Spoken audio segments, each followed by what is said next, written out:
आज माता रानी की कृपा सभी भक्तों को प्राप्त होगी। महामाया माँ भगवती, भगवान शंकर, महादेव सभी भक्तों पे कृपा बनाए रखें और उनकी कृपा पे ही सभी भक्तों का उद्धार या कल्याण होता है। जगत का विधान रचने वाली महामाया माँ भगवती जब जब अपने भक्तों पे कृपा बरसाती हैं तब तब उन पे सदा सदा के लिए उन पे उनका हाथ बना रहता है। माता भगवती सभी के विधि के विधान को टालने वाली महामाया माँ भगवती जगत का उद्धार करती हैं और सभी भक्तों पे अपना आशीर्वाद बना के रखती हैं। संसार में आया हुआ प्राणी जब भी वह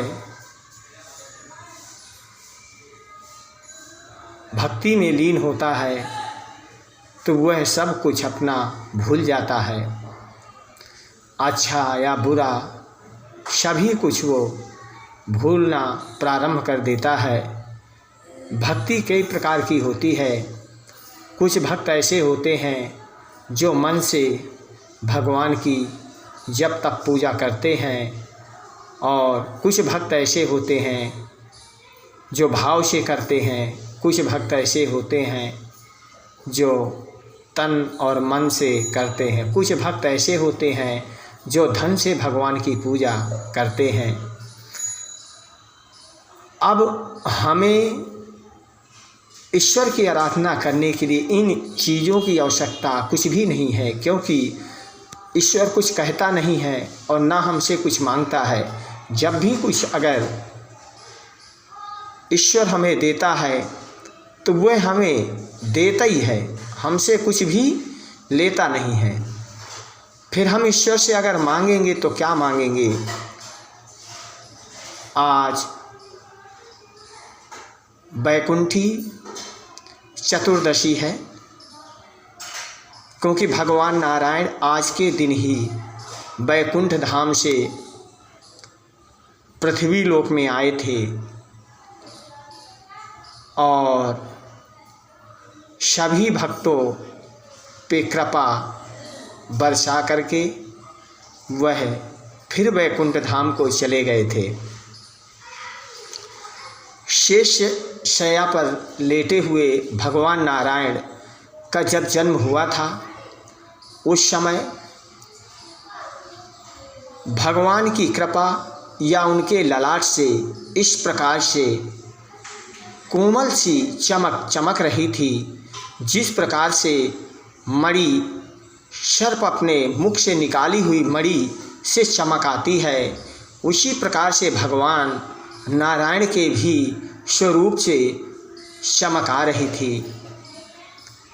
भगवान नारायण को देख करके माँ भगवती इस प्रकार से देखती हैं जैसे उन्होंने सब कुछ त्याग करके संसार में मात्र एक समुद्र के अंदर ही प्रभु नारायण पे ध्यान लगा करके देख रही हैं और भगवान के हाथ पैर इस प्रकार से चल रहे हैं जैसे नौका चलाने वाला वह नाव को चलाता है, उसी प्रकार से भगवान नारायण के हाथ पैर चल रहे हैं और वह समुद्र के अंदर खेलते हुए उनकी कटाक्ष लीलाएं कोई भी भक्त समझ नहीं पाता। और भगवान नारायण पृथ्वी का उद्धार करने के लिए अवतरित हुए थे और पृथ्वी की उद्धार के लिए ही उनका अवतार हुआ था। जिस समय भगवान नारायण का अवतार हुआ उस समय महासमुद्र में कोई भी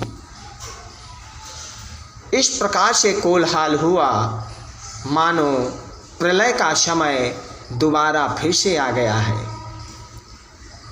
प्रलय के अंत में जब भगवान नारायण पृथ्वी लोक को उद्धार करने के लिए उनका जन्म हुआ था, उस समय वहाँ की लीलाएं अति विभूषित हो रही थीं और जिस पीपल के पत्ते पे भगवान शयन कर रहे थे वह पीपल का पत्ता कोई साधारण पत्ता नहीं था, वह स्वयं शेषनाग थे और धीरे धीरे वह अपना रूप बदलना प्रारंभ कर दिया और भगवान नारायण स्वयं शेषनाग पर लेट करके वह इस प्रकार से सुशोभित होने लगे मानो सभी देवताओं ने भगवान नारायण के ऊपर छत्र लगा दिया है।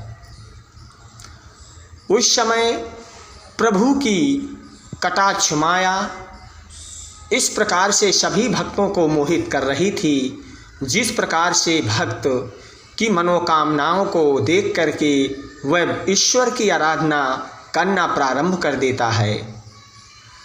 आज दिन बुधवार, तिथि 13 दोपहर को 2:33 तक रहेगी। इसके बाद चतुर्दशी प्रवेश करेगी। अब हम दुर्गा भागवत का पाठ करेंगे, जिसमें मार्कंडेय जी माता भगवती के गुणगान गाते हुए सभी भक्तों को आशीर्वाद प्रदान करते हैं। ओम मदादंजलिस्तस्य पंकजं चातिशोभनं हिमवानं वाहनं सिंहं रत्नानि विधनानि च। मार्कंडेय जी कहते हैं कि धनाध्यक्ष कुबेर ने मधु से भरा पान पात्र दिया तथा संपूर्ण नागों के राजा शेष ने जो इस पृथ्वी को धारण करते हैं उन्हें बहुमूल्य मणि से विभूषित नागहार भेंट दिया। इसी प्रकार अन्य देवताओं ने भी आभूषण और अस्त्र शस्त्र दे करके देवी का सम्मान किया। तत्पश्चात उन्होंने बार बार हष्टाहासपूर्वक उच्च स्वर से गर्जना की और उनके भयंकर नाद से संपूर्ण आकाश गूंज उठा।